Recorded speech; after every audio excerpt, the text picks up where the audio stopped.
Well, Liverpool are seemingly in free fall right now, losing each of their last 4 Premier League games. On Saturday, Arne Slot said, every game, it's a different problem. So we decided to go back through recent weeks and see each issue that has been highlighted by the Liverpool head coach. For the rest of the time we had ball possessions, playing the ball from right to left, but then it's so hard to play through that low block. Small margins, as I said, Galatasaray, we go 1v1 to the goalkeeper, we miss, they get a penalty. Conceding in the last minute a set piece in extra time against Crystal Palace. And today, just in a normal extra time, they scored a goal where it could have gone either end. If you play United, that comes here with a low block, with playing a lot of long balls, then you know that is going to be difficult. Teams have a certain playing style against us, which is a very good strategy to play, and we haven't found that answer yet. It's hard to win a game of football if the other team wins more duels, more second balls than you, especially if that is also something they are playing off. They took the game again with long throw-ins and set pieces. It should never be seen as an excuse, but if I say it was a soft penalty, I hope you guys are not going to tell me that is a soft or bad excuse.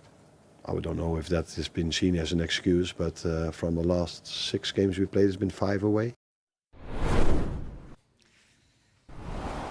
So are Liverpool running out of time already in this title race? Head coach Arne Slot has spoken about a number of reasons why his side has struggled in their last 4 Premier League games. But is it all valid? Well, Liverpool have been forced to build up against the low block for a significant period of time this season. They've spent almost a quarter of their time building up against a low set defence. Let's address then this long ball and how teams facing Liverpool have come with a clear game plan. In the horizontal, we have the number of balls in the air per 100 passes by opponents. In the vertical, we have the number of defenders bypassed per 100 passes by opponents. Now look where Liverpool are over here compared to the rest. Opponents of Liverpool play the highest percentage of passes in the air. Their average pass is also the longest distance. And opponents of Liverpool are bypassing swathes of the team, in doing so, often hitting big balls over the top. And Slot is quite right to point out that 5 of their last 6 games have been away from home. Let's compare the 3 Premier League games to the corresponding fixtures. Last season, they were 1-0 victors at Selhurst Park. And remember 2 blockbuster late goals at the G-Tech by Darwin Núñez. Last season, that gave Arne Slot's side a 2-0 win at Brentford. In fact, Liverpool had the best away record last season, only losing 3 times. So what do we think? Are those quotes from Arne Slot fair about his team? I'm not sure. I think it's excuses. I don't understand what he's trying to say. We're not winning the second. Well, that's up to you. You're not winning second ball. What do you expect teams to come up against? He said it about Man United. Man United went long ball. Man United are not the team that are going to out-football Liverpool and play them at their own game. Brentford are going to use a long throw-on from Michael Coyote, who's got a great throw. Why would you not use... If Liverpool are struggling to deal with it, why would you not keep using it? No team's going to try and out-football Liverpool. What they're going to do is play to their strengths, and that's what Keith Andrews' team did. It's now down to Arne Slot to find a solution to get his team winning again. No one ain't writing Arne Slot off, but there's big pressure on him because he won the Premier League last year, but that was Jurgen Klopp's team. He inherited. I know he had to change it and build it, but now he's brought in new players, and these new players that are coming have not started yet. So now he has to find a solution and a better way to integrate them players and them start picking up points. But now I like Arne Slot and I think he's a very good manager, but some of his comments, yeah, it seems to me he's making excuses. I think you've got to look in-house first, look at your own team and say, we're not delivering at the moment as a team, and the teams against us are playing their style of football that's going to get them the points, and that's what they're doing at the moment. Just to sort of go through the excuses then, because you mentioned him bringing new players in. So, yeah. So one of the issues, and you're saying excuses, he talked about not being able to deal with that low block, but they've brought Florian Wirtz in for £100 million. That's what I'm saying. So you brought... whose, I suppose, job it is to kind of unlock that and be able to deal with that. Yeah, well, we just talk about Arsenal there. Arsenal brought Eze in to do that. And every team that plays against Arsenal plays with a low block. He can create stuff. Odegaard can create stuff. So that's down to Wirtz. At the moment, Wirtz is a good player and he will come good, but he's not playing well at the moment. But I think he's not playing well because the whole team are not playing well. Once the whole team start functioning, I think he will function. He needs to get that understanding with him and Isak when Isak's fit. I just feel all these new players that they brought in have struggled massively. I can't tell you the one new player that's found his feet is Ekitike, and the rest have been struggling. He's the one that you can say at the moment found his feet. But I wouldn't write Liverpool off, because when they get it right, they do have the players. But something is not right at the moment, and it is down to Arne Slot to find that solution and sort it out. Because you see the tackle from Virgil van Dijk. Van Dijk never usually makes that tackle like that.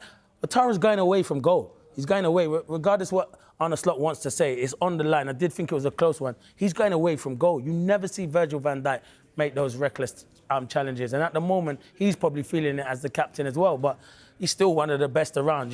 He is. But at the moment, it's just not going well for him. It's a weird one, isn't it? Because in previous seasons, it feels like Virgil van Dijk has been the man to kind of come to the rescue and sort of bail Liverpool out. But maybe Van Dijk and Konate both not in form at the moment. No, they're not. That's a bit of... Yeah, but I think he's always covering for Kirkes. I know Kirkes scored on the weekend, but I think he's been a bit of a struggle for the football club. I'm thinking at the moment, maybe you go back to what you know in Robertson and let Kirkes just take him out for a bit. I'm not saying he's totally finished at Liverpool, he ain't, but I feel Van Dijk's always covering Kirkes, and I know he was doing that a lot when he was less younger. But now he's getting older and had a few injuries. Can't expect Virgil van Dijk to cover everything one-on-one situations. But I still think he's a top-class defender. And I still think if Liverpool didn't have Virgil van Dijk, they would have no chance of winning the Premier League. I think he's that crucial to Liverpool. If he ever picked up an injury, the title race would be over. So he is crucial to them, but it's just at the moment, it's not all gelling. And when it does gel, it will come good. But that's down to the manager to sort out, no one else.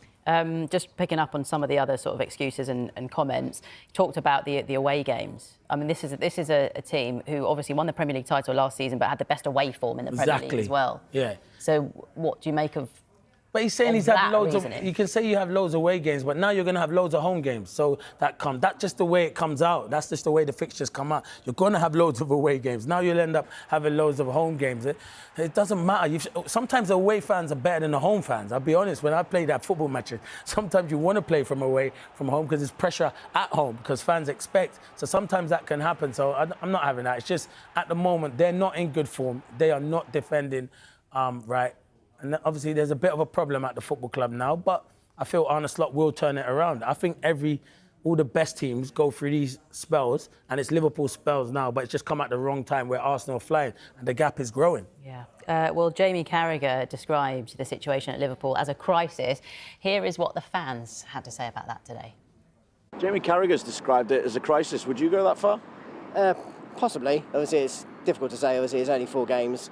There's still a long way to go, but yeah, it's just hopefully it'll all change. I don't see it as a crisis. You've gone how long without really losing many games? You just have a blip at times. It's quite a new squad together, and they're all trying to fit in. You just got to give them time to blend. Maybe go back a bit to a bit last season and go back to the system you were playing, and then introduce them a bit gradually. Do you think Liverpool are in crisis at the moment? No, not at all. I think we'll have words haven't gelled yet. When he does gel, he'll be outstanding, he will. He just needs a bit more time. It's a different pace to the Premiership, to the German League. And he proved that when we played Frankfurt, when we played really well. He just needs time to adapt to the pace of the game. Yeah. Always love hearing from the fans just to see how they're feeling at the moment. How do you see this panning out the next couple of games before the next international break? How do you see this run going for them? They need to start winning football matches because you're only as good as the last game, and they've lost the last in the Premier League. You can see like the fixtures they've got coming up. There is some tough games, and it is going to be hard for them. There's no easy games at all. So, as I said, listen, I do think Liverpool will bounce back. I did their game in midweek against Frankfurt, and then when they went a goal down, I was like, uh-oh. But they turned it on, and they did produce. But they have got some hard football matches coming. City. That's what I'm saying. Look at, but you know what? They're probably good games for them. And you probably look at me and say, because there's going to be pressure on them. Villa are in good form after just beating Man City. Man City need to bounce back as well. So there's a lot of good games to come up. And and they love playing against the big teams, Liverpool. So I think, yeah, this will show their mettle, but they do need to start bouncing back. And it's down to Arne Slot to get the best out of them. I wouldn't say it's a big crisis, but Well, it's like between a blip and a crisis. Yeah, What's the word for that? Yeah, well, you tell me. You're more educated than me. You're asking the wrong person. True, yes. Last season's title felt like a reset for Liverpool. Arne Slot's debut campaign delivered the club its 20th league crown and raised expectations across the board. But the picture has flipped. Liverpool's 3-2 defeat at Brentford on October 25th became their 4th straight Premier League loss, a harsh contrast to the momentum that won them the title. Slot admitted the Brentford result was among his most disappointing, saying opponents had found ways to exploit Liverpool's defensive fragility, notably long throws and rapid transitions, and that conceding early disrupted the team's rhythm. The penalty awarded for the Virgil van Dijk foul and the non-call when Cody Gakpo went down fueled debate over VAR consistency and match control. On form lines, troubling patterns persist. Liverpool have gone 9 matches without a clean sheet across competitions and have slipped to 6th in the table, several points behind the leaders. The squad still possesses the attacking dynamism that lifted last season's campaign, but Slot now faces a twofold task: shore up defensive organization and restore collective belief without stifling the creativity of key players. This is a pivotal juncture. Short-term tactical adjustments, clearer set-piece markers, tighter midfield control, and sharper in-game management must be implemented quickly, while longer recovery requires calm leadership and squad unity. How Slot navigates this phase will determine whether Liverpool can convert last season's promise into sustained success or slide further into a crisis of confidence.